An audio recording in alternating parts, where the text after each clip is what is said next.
Send the broadcast to every communication channel they possess, High Overseer Kralthax commanded, his scaled fingers drumming against the command console with obvious satisfaction.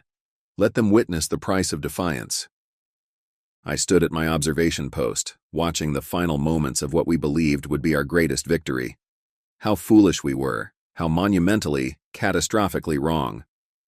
The human colony of New Eden burned beneath our fleet. 12 million settlers, reduced to ash in what we thought was a masterful display of our military might. Our ships hung in the dark void like vengeful gods, their weapons still glowing from the unprecedented bombardment we had just unleashed. Supreme Tactical Officer Vendar, Kralthax's voice pulled me from my contemplation. You will narrate the broadcast, make them understand the futility of resistance. I straightened my posture, adjusted my ceremonial collar, and activated the broadcast systems. The words I spoke next would echo through history, though not in the way we intended. People of Earth and her colonies, I began, my voice dripping with calculated condescension. You see before you the remains of New Eden, your strongest outlying settlement, your proudest achievement in colonial expansion. 12 million of your kind, extinguished in less than one planetary rotation. Behind me, the bridge crew chittered in approval. Several of them had already begun consuming celebration stimulants, their mandibles clicking in that particular way that indicated growing intoxication. The Galactic Concordat has patience, but it is not infinite. Your species' continued refusal to submit to proper authority has led to this necessary demonstration. You have 20 rotations to surrender your sovereignty and accept your place as a protectorate race. I paused for dramatic effect, something I had learned from studying human entertainment broadcasts. Should you refuse, this demonstration will be repeated, perhaps on Mars next, or perhaps— I let my voice drop to what I thought was an intimidating whisper. We will choose Earth itself. Kralthax raised his primary limbs in approval. The bridge erupted in celebration. Several officers began transmitting personal messages to their clutchmates, bragging about their participation in what they assumed would be remembered as a historic victory. Your species' charming delusion of independence ends now, I continued, really enjoying myself at this point. The Concordat has brought peace to 17,000 species. Did you truly believe your handful of centuries of spaceflight made you our equals? The celebrations grew louder. Someone had broken out the fermented nucleus sap. In the corner, 2 junior officers were performing a traditional victory dance, their bioluminescent patches flashing in synchronized patterns. You have 20 rotations, choose wisely, for the glory of the Concordat. I ended the transmission and turned to accept the praise of my colleagues. Kralthax himself presented me with a ceremonial victory blade, an honor I had dreamed of since my first molt. The humans will remember this day, he declared, his chromatophores displaying patterns of triumph and satisfaction. They will tell stories of how the great Concordat finally brought them to heel. A navigation officer, already deep into his celebration stimulants, warbled out a popular victory song. Others joined in, their discordant voices echoing through the command chamber. I found myself swept up in the festivities, my own chromatophores blazing with pride and victory lust. Looking back now, I can hardly believe our arrogance. We had studied human history, or so we thought. We had analyzed their military capabilities, their political structures, their psychological patterns. We had calculated every variable, considered every possible response to our show of force. But we had not truly understood, how could we? Our civilizations had evolved through careful cooperation, through measured responses, and carefully calculated actions. We had never developed the capacity for the kind of cold, calculating rage that humanity would soon demonstrate. The first warning signs came within hours of the broadcast. Our monitoring stations reported unusual activity in Earth's orbital shipyards. We dismissed it as panic, as the chaos we had expected and desired. Some of our analysts even celebrated the increased energy signatures as evidence of a civilization in collapse. Look how they scurry, one of my fellow officers remarked, his mandibles still dripping with nucleus sap, like prey creatures sensing the approach of a predator. Had any of us been sober enough to look closer, we might have noticed that their movements were not chaotic at all. They were precise, coordinated, purposeful. While we celebrated our victory, humanity was awakening. Not to fear as we had intended, but to something far more terrible. We had wanted to teach humanity its place in the galaxy. Instead, we had unknowingly triggered something that would reshape the very foundations of galactic society. Our victory celebration would last exactly 9 more hours before the first reports began arriving from our outer system monitoring posts. Humanity, it seemed, had some lessons of their own to teach. Looking at the burning ruins of New Eden below, I raised my victory blade in one final salute. None of us knew it then, but we had just signed the death warrant for the old order. The concordate 17,000 years of unchallenged dominance were about to end. And it had all started with a broadcast, a simple message of dominance that had awakened something our species had never evolved to comprehend: human vengeance. "Overseer, you need to see this," my second-in-command Rixtal burst into my quarters, disrupting my victory meditation. His chromatophores were flashing warning patterns I had never seen before. The humans had responded to our broadcast, not with surrender documents as expected, not with pleas for mercy, but with a single unified transmission. It played on every frequency, in every language the Concordate knew, and several we didn't. "Your 20 rotations are declined," the message began. The speaker was War Chief Zara Knight, her dark eyes burning with an intensity that made several of our bridge officers step backward. "Humanity does not negotiate with genocidal cowards." Kralthax chittered in amusement. "They still don't understand their position. Prepare another target. Perhaps—" "Sir," our sensor officer interrupted, his voice trembling. "You need to see these readings." The data stream showed something unprecedented. Every human military installation, every orbital platform, every colony that remained, they were all moving in perfect synchronization. The species that had spent its entire history fighting amongst itself had suddenly, inexplicably, become one unified force. "Impossible," Kralthax whispered. "Their historical records show thousands of years of internal conflict. They lack the psychological capacity for this level of cooperation." Yet the evidence was undeniable. The humans had not only unified, they had done so with a speed and totality that defied everything we thought we knew about their species. "Send the gathered information to the Concordate's Xenopsychology Division," I ordered. "We need to understand." The rest of my sentence died in my throat as new data flooded our screens. Human ships were emerging from locations we had never detected, their design completely unlike anything we had seen before. They had hidden an entire fleet from us. "Those vessels," our weapons analyst reported, her voice shaking. "The energy readings, they're not standard human technology. They've been holding back." A second transmission cut through our communications. This time it was Ambassador Thomas Chen, a human we had previously dismissed as soft-spoken and accommodating. His voice now carried none of its usual diplomatic warmth. "For centuries, we fought among ourselves while building our strength. Our wars taught us lessons you could never understand. You believed our internal conflicts made us weak? They made us stronger than you could possibly imagine." Tactical displays lit up across our bridge as human vessels took up attack formations we had never seen before. Their movements were precise, coordinated, beautiful in their deadly efficiency. "The invasion plan," Kralthax demanded, his scales pale with growing concern. "Show me the invasion plan." I pulled up our carefully crafted strategy, the product of decades of planning. It had accounted for every known human military asset, every defensive position, every tactical response we had observed in their history. It was now completely, utterly useless. "Sir," Rixtal's voice cracked with disbelief, "they're orbital shipyards. They're not building refugee ships. They're manufacturing weapons platforms, designs we've never seen before." The data confirmed his words. Humanity had transformed its civilian infrastructure into military production with devastating speed and efficiency. Mining platforms became missile bases. Communication arrays transformed into weapon targeting systems. Civilian vessels were being retrofit with technology that shouldn't have existed. "How long have they been preparing for this?" someone whispered. "They haven't been," I realized, horror creeping into my voice. They're improvising, creating new weapons and strategies in real time. A third transmission began playing. Lieutenant Maya Rodriguez, standing in what appeared to be a newly constructed command center, her uniform bearing insignia that hadn't existed days ago.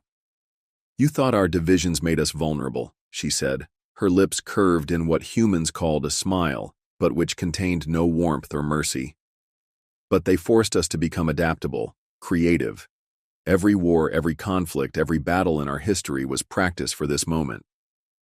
The tactical display updated again. Human forces were moving in patterns that violated every military doctrine in the Concordate's database. They were using strategies that no sane species would attempt, tactics that defied conventional logic. "They're not acting rationally," Kralthax hissed. "This isn't how war is conducted." "No," I agreed, watching as centuries of human military theory was rewritten before our eyes. "This is how humans conduct war." The final transmission came from Commander Vex Blackthorn himself. His message was brief, delivered with a calm that chilled me to my core. "You wanted to teach humanity its place in the galaxy? Congratulations. You're about to learn exactly what that place is." As I watched our carefully constructed invasion plans crumble in the face of humanity's awakened fury, I understood our terrible mistake. We had spent decades studying human conflicts, analyzing their weapons, measuring their military strength. But we had never understood that their greatest weapon wasn't their technology or their tactics. It was their ability to transform, to adapt, to become something entirely new in the face of a threat. We had wanted to break humanity's spirit. Instead, we had forged it into something terrifying. "Multiple contacts. They're coming in from," the sensor officer's voice cracked. "Everywhere. They're coming in from everywhere." The human counterattack began exactly 15 standard units after our broadcast, not with a single decisive strike as our military doctrine would suggest, but with thousands of simultaneous smaller attacks, each one precisely calculated, yet seemingly random in its execution. "Status report," Kralthax demanded, his ceremonial armor now fully activated. The victory marks he'd painted on it mere hours ago were still wet. "They've hit 37 strategic locations simultaneously," I reported, watching the tactical display with growing horror. "No pattern to their targets. They're striking military installations, yes, but also supply lines, communication relays, civilian ports. Impossible. Their fleet doesn't have the numbers for—" Kralthax's protest died as we watched a squad of human vessels emerge from what we had dismissed as a civilian shipping lane. They had hidden military ships inside cargo convoys, inside their own merchant vessels. "Sir," Rixtel called out, his voice trembling. "The humans, they're using our own tactics against us. But wrong, modified. The hammer and spine maneuver, but inverted." On the display, human ships performed battle strategies that were twisted mirrors of our own carefully developed tactics. They had taken our military doctrine, torn it apart, and rebuilt it into something nightmarish. "Base Sigma 9 is gone," someone reported. "They didn't destroy it. They captured it. They're using our own defensive systems against the relief force." The humans weren't just attacking. They were adapting, learning, evolving their strategies with each passing moment. Every victory they achieved taught them new ways to defeat us. Every loss showed them what didn't work, leading to immediate tactical adjustments. "Overseer," our communications officer shouted. "The human commander, Blackthorn, he's broadcasting again." The message was short, accompanied by visual data that made my primary heart stop. They had captured one of our supposedly impregnable fortress worlds, not through overwhelming force, but through a series of calculated strikes that had turned our own defenses against us. "Thank you for the tactical data your broadcast contained." Blackthorn's voice carried that same terrifying calm. "The background radiation patterns were particularly helpful in locating your cloaked installations." They had analyzed our victory broadcast, found hidden information in the very message we had used to threaten them, used our moment of triumph to map our military capabilities. "Seventh Fleet is under attack," another voice called out. "The humans, they've modified their ship's armor with salvaged Concordate technology. How did they adapt it so quickly?" Science Director Raj Patel's voice cut through our communications. Humanity says thank you for the learning opportunity. Your materials, science is fascinating. Crude, but fascinating. They were taking our technology, our tactics, our strategies, pulling them apart and rebuilding them into weapons we had never imagined. Each defeat we suffered armed them with new tools, new ideas, new ways to destroy us. Fall back to the secondary defense line, Kralthax ordered. Regroup and... Sir, secondary defense line is gone. The humans, they used our own ships as weapons, captured vessels set to overload their drive cores. The entire sector it's just gone. Lieutenant Rodriguez's voice emerged from our speakers again, her tone almost conversational. You should have studied our history more carefully. Humanity's greatest warriors didn't just study their enemies, they became their enemies. Learned to think like them, fight like them, and then showed them how their own tactics could be turned against them. A new alert screamed across our bridge. The humans had discovered how to bypass our shield harmonics. They were using modified versions of our own weapons, altered in ways that made no tactical sense until the moment they ripped through our strongest defenses. Status of the Titan-class defenders? Kralthax demanded. Compromised, I reported, watching as humanity's forces demonstrated their terrifying adaptability. They found a resonance frequency in the drive cores. They're not trying to destroy the Titans, they're hijacking them. Our greatest weapons, the pride of the Concordate fleet, were being turned against us. The humans hadn't just learned to fight us. They had learned to take everything we had built, everything we had achieved over 17,000 years of expansion, and make it their own. New transmission, the communications officer announced. It's being broadcast from our own command frequency. How did they... War Chief Knight's face appeared on our screens. She stood on the bridge of what had been one of our own destroyers mere hours ago. Behind her, human crews worked at modified Concordate control stations, looking for all the world like they had been using our technology for years instead of minutes. Your arrogance blinded you, she said, and the worst part was the hint of gratitude in her voice. You showed us exactly who you were, what you could do, what you thought was impossible. Thank you for the object lesson. We're quick learners. The tactical display updated again, showing the true extent of our losses. In mere hours, humanity had not just countered our attack. They had taken our strength and turned it into their own. Send the withdrawal signal, Kralthax ordered, his proud posture finally breaking. All forces are to... They're blocking our command frequencies, Rikstal reported, using our own encryption. They've already adapted it to... The bridge rocked as something hit our shields, something that felt like our weapons but wasn't quite right. Improved, modified, enhanced with human ingenuity and their savage disregard for technological traditions. Full retreat, Kralthax finally ordered. Get us out of... Too late, I whispered, watching the tactical display fill with human ships. They had copied our shell formation perfectly, but with a twist that turned the defensive strategy into a deadly trap. They've already adapted to our retreat protocols.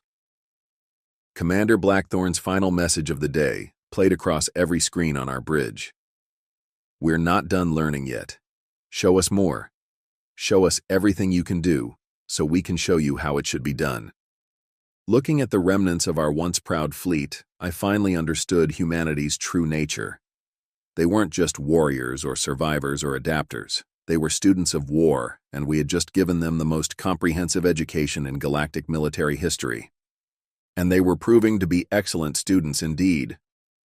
The Grand Council of the Concordate convened an emergency session for the first time in 8,000 years. Representatives from 17,000 species gathered to witness our humiliation, their neural networks buzzing with a mixture of fear and fascination. They did what to the Titan-class vessels? Supreme Chancellor Nax demanded, her crystalline form vibrating with disbelief. Repurposed them, I reported, my voice carrying across the vast chamber. The humans didn't just capture our most powerful weapons, they improved them. The chamber erupted in chaos. The hive mind colonies buzzed in their unified terror. The silicon consciousness clusters dimmed their lights in horror. Even the energy beings, who normally showed little interest in physical warfare, pulsed with obvious concern. Show them, Kralthax commanded, his once proud posture now permanently hunched from the weight of our failure.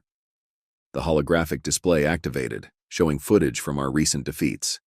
Human ships performing impossible maneuvers, using hybrid technology that combined their savage creativity with our refined engineering. The chamber fell silent as they watched humanity demonstrate exactly why the Concordate's reign was coming to an end. They turned the mining colony's mass driver into what? The Voidwalker representative's translator squealed in confusion. A weapon that creates localized gravity anomalies, I explained. They saw our ships used gravity for propulsion, and within hours, they had weaponized the entire concept. They're not just using our technology, they're finding ways to use it that we never imagined. The Quantum Collective's representative split into 3 separate consciousness streams from sheer processing overload. Their adaptation rate exceeds all known cognitive models. How are they analyzing and implementing these improvements so quickly? Because they're not trying to understand it properly, Kralthax said, bitter admiration in his voice. They don't care about the underlying principles or the proper development protocols. They see something work, they take it apart, they make it do something else, usually something violent. New footage appeared on the display, a human fleet using modified versions of the Silicon Consciousness's crystalline computing arrays as targeting systems. They had taken technology designed for pure mathematical contemplation and turned it into a weapon guidance system of terrifying precision. The humans sent us this message an hour ago, I said, activating the recording. Commander Blackthorn's face appeared, causing several council members to recoil. They had already learned to fear that calm expression. Your technology is fascinating, he said, sounding for all the world like an excited student rather than a military commander. All these species, all these different approaches to solving the same problems. Thank you for sharing them with us. We're learning so much. The hive mind colonies began emitting distress pheromones. They had just watched footage of humans adapting their own swarm coordination protocols into something that let their ships move with synchronized precision that even the hive mind found disturbing. They're not just defeating us, the energy being representative pulsed anxiously. They're consuming us, taking everything that makes each of our species unique and making it better. Science Director Patel's voice cut through our communications. The Council's supposedly unhackable communications network had apparently been compromised. Your limitations were self-imposed. Your fear of change, of combination, of evolution. We're freeing your technology from such artificial constraints. Representatives began fleeing the chamber as their neural networks and consciousness streams overloaded with implications. Humanity wasn't just fighting us. They were taking apart everything we had built, everything we had discovered, everything we had refined over millennia of careful, proper development. And they were rebuilding it all wrong, rebuilding it their way. New report from the defensive line at Sector 7, my aide whispered, handing me a data crystal. The humans, they've somehow combined Voidwalker phase technology with energy-being pulse weapons. They're creating hybrid weapons that shouldn't be possible. Impossible, the Supreme Chancellor whispered. Those technologies are fundamentally incompatible. The energy patterns would... They don't care that it's impossible, Kralthax interrupted. They don't even understand why it's impossible. They just keep trying different combinations until something works. And when it does... Another transmission cut through our security measures. Lieutenant Rodriguez this time, speaking from what appeared to be a command center that combined technology from at least 6 different species. Your ships are elegant, she said, admiration clear in her voice. Your weapons are refined, your tactics are precise. But you never asked what would happen if you just threw all of it together and saw what happened. Don't worry, we're asking those questions for you. The Council watched in horror as footage showed human ships using technology in ways that violated dozens of safety protocols and centuries of established doctrine. They had taken our elegant, refined tools of war and turned them into crude but devastatingly effective weapons. The Concordate has lasted 17,000 years because we understand our place in the galaxy, the Supreme Chancellor declared, trying to maintain some dignity. Each species contributes its unique strengths, maintains its own development path. How perfectly stagnant, War Chief Knight's voice replied through our compromised networks. Humanity thanks you for maintaining such a lovely technological museum for us to study. Now we'll show you what happens when you actually let yourself evolve. The panic in the council chamber reached new heights as fresh tactical data arrived. Humanity wasn't just attacking our military installations now. They were raiding our research facilities, our technological archives, our cultural repositories.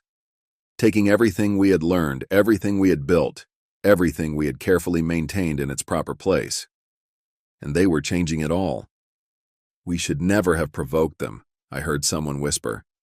We should have left them alone in their corner of the galaxy, playing with their primitive toys. But it was too late for such revelations. We had awakened humanity's drive to learn, to adapt, to consume and change and rebuild. And now every species in the Concordat was watching in horror as humanity demonstrated just how quickly they could turn 17,000 years of careful development into something new. Something terrifying. Something human. Turning point. The final battle began at what humans called the Ganymede defense line. Our last fleet, 17,000 ships representing the combined might of the Concordat, faced off against what we thought was the bulk of human forces. We were wrong. Again. Send the peace offer, Supreme Chancellor Nax ordered, her crystalline form barely maintaining cohesion. Surely they will see reason. The terms are generous. The human response came instantly, not in words but in action. Their fleet, which our sensors had tracked gathering near Jupiter, simply vanished. Impossible, our tactical officer breathed. No cloaking field can hide that many ships. They haven't cloaked them, I realized, watching new signatures appear behind our fleet. They wanted us to see them gathering there. While we watched their decoy fleet, the real attack came from everywhere at once. Human ships emerged from what looked like tears in space itself. They had taken Void Walker phase technology and turned it from a simple FTL drive into a weapon of mass tactical deployment. Broadcasting on all frequencies, Commander Blackthorn's voice filled our command center. Your surrender terms are denied. Now please pay attention. This is going to be educational. What followed was not a battle. It was a demonstration. Human ships moved in ways that violated our understanding of physics. They had taken the energy being's quantum probability drives and combined them with silicon consciousness targeting systems, creating vessels that seemed to exist in multiple locations simultaneously until the moment they struck. Second battle group is gone, someone reported, their voice hollow with despair. They used our own shield frequencies to phase their weapons directly into our ship's drive cores. The humans hadn't just learned from their earlier battles. They had been holding back, testing different combinations of stolen and modified technology, preparing for this moment. Sixth Fleet reports that the humans are using some kind of hybrid weapon. It looks like they combined hive mind coordination protocols with Voidwalker phase technology and... The report cut off as we watched the impossible unfold. Human ships moving in perfect synchronization through phase space, appearing inside our formation at precisely calculated points, their weapons firing with horrifying coordination. Fascinating design, Science Director Patel's voice cut through our battle communications. Your ships are perfect examples of specialized evolution, but did you never consider combining different evolutionary paths? The possibilities are endless. Our fleet, the pride of 17,000 years of careful military development, was being dismantled by technology we barely recognized as our own. The humans had taken our refined, specialized tools of war and turned them into crude but devastating hybrid weapons. Pull back the remaining ships, Kralthax ordered. Concentrate our forces around the command vessels. They're counting on that, I said, watching the tactical display with growing horror. They're hurting us exactly where they want us. Lieutenant Rodriguez's voice confirmed my fears. Thank you for the lesson in proper fleet formations. We made some improvements. The space around our consolidated fleet suddenly lit up with what looked like millions of tiny stars. They had seeded the entire area with micro-scale versions of energy being pulse weapons, modified to create a web of destructive quantum fluctuations. Beautiful, isn't it? Commander Blackthorn's voice carried that same terrifying calm.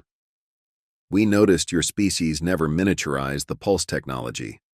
Never occurred to you that something could be powerful and small at the same time. Our fleet didn't even have time to scream. The quantum web collapsed, and with it, the pride of the Concordate simply ceased to exist in normal space. "Signal the surrender," Supreme Chancellor Nax whispered, "before they show us what else they've learned." "Wait," War Chief Knight's voice cut through our shock. "Watch this last part. Consider it a preview of what happens if any of you ever think about revenge." The quantum web expanded outward, far larger than should have been possible with the energy available. They had somehow combined it with Voidwalker phase technology, creating a cascading wave of spatial distortions that could have engulfed entire worlds. Then, just as suddenly, it stopped. The web collapsed in on itself, leaving nothing but empty space where the most powerful fleet in galactic history had once floated. "We could have done this from the start," Commander Blackthorne said quietly, "but we wanted to learn everything we could first. Your technology, your tactics, your way of thinking. We learned it all. Then we made it better." The battle that followed our broadcast had lasted less than 30 minutes. In that time, humanity had demonstrated mastery over technology that had taken us millennia to develop. Not just mastery, but a fundamental reinvention of everything we thought we knew about warfare. "The surrender terms are already in your systems," Lieutenant Rodriguez announced. "Don't worry, they're remarkably reasonable. After all, you've given us something far more valuable than territory or resources." "Knowledge," I whispered, understanding finally dawning. "We gave you knowledge." "Precisely," Commander Blackthorne confirmed. "And we're just getting started. Final resolution. 10 cycles have passed since our broadcast awakened humanity's wrath. I now serve as a cultural advisor to the new Human Concordate Cooperative, helping other species understand the terrible and wonderful force we unleashed upon the galaxy. The humans have approved your request to establish a new research facility," I inform a group of Silicon Consciousness representatives. "However, they have 2 conditions. The crystalline beings pulse with nervous energy. Even now, a decade after their demonstration of power, humanity's requests still fill other species with trepidation. First," I continue, "your research must be collaborative. No more isolated development. The humans insist that progress comes from combination and cooperation." The Silicon Consciousness representatives flicker their agreement. They've seen the incredible advances that have come from humanity's insistence on breaking down the barriers between species and technologies. Second, and most importantly, you must include human researchers in your project teams. A wave of anxiety ripples through the crystalline forms. Not fear, not anymore, but a kind of nervous excitement. Human researchers are both sought after and dreaded throughout the galaxy. Their presence guarantees rapid progress, but also guarantees that everything you thought you knew about your field of study will be questioned, challenged, and probably turned upside down. "Remember," I add, watching their lights pulse faster, "these conditions are not punishments. They're opportunities." The meeting concludes, and I make my way to the observation deck of what used to be the Concordate's Central Administration Complex. The view has changed dramatically since our ill-fated broadcast. Ships of hybrid design zip through the lanes of traffic, combining technologies that we once thought impossible to merge. A Voidwalker vessel, its phase drive modified with human innovations, slides seamlessly past an energy-being transport that pulses with crystalline computing matrices. "Still appreciating the view?" Commander Blackthorne asks, stepping up beside me. In the 10 cycles since our surrender, he hasn't aged a day. Another gift of combining technologies that were never meant to be combined. The changes never cease to amaze me, I admit. When we sent that broadcast, we thought we were dealing with savages who needed to be contained. Instead, we discovered the greatest force for change the galaxy has ever known. He laughs, the sound still sending shivers through my scales even after all these years. "You know what's funny? If you hadn't attacked that colony, hadn't sent that broadcast, we might have stayed focused on our internal squabbles for centuries. The great irony of our attempt to subjugate humanity. We had united them, given them access to advanced technology, and most importantly, given them a reason to show the galaxy exactly what they were capable of. The latest reports show technological progress across all member species has increased by 4,000%. I note. Your insistence on breaking down barriers between disciplines and species has shown everyone what they were capable of all along, Lieutenant Rodriguez interjects, joining us at the viewport. Her uniform now bears the insignia of the Cooperative's Science Division. You all had the pieces. You just needed someone to show you how to put them together differently. A new ship class passes our viewport, its design unlike anything that existed before humanity's awakening. Beautiful and terrible, elegant and brutal, a perfect fusion of 17,000 species knowledge and humanity's drive to push beyond established limits. The broadcast, I say quietly, we thought it would show humanity its place in the galaxy. Oh, it did, War Chief Knight replies, her appearance making me jump slightly. Even now, humans have an unsettling ability to move silently when they choose. It showed us that our place was everywhere, learning everything, combining everything, making everything better. The four of us stand in silence, watching the endless stream of ships and beings going about their business in ways that would have been impossible just 10 cycles ago. The galaxy has changed more in the decade since our broadcast than it had in the previous 17,000 years. Was it worth it? I ask finally. All the death and destruction that came from our mistake? Blackthorn's expression turned serious. The loss of life was regrettable, which is why we made sure the lesson stuck. The galaxy needed to understand exactly what humanity represents. Not conquerors, Rodriguez adds. Not rulers, Knight continues. Teachers, Blackthorn concludes, whether anyone wants to learn or not. I watch another hybrid ship pass by, its design combining aspects of a dozen different species technology, a living testament to humanity's impact on the galaxy. The greatest irony, I muse, is that we wanted to prevent humanity from changing the galaxy. Instead, we gave them the keys to revolutionize it. Blackthorn smiles that terrifying calm smile one last time. Sometimes the best teachers are the ones who don't know they're teaching. You taught us everything about your weapons, your ships, your technology, and in return, I finish watching the endless parade of impossible ships streak past. You taught the galaxy how to change.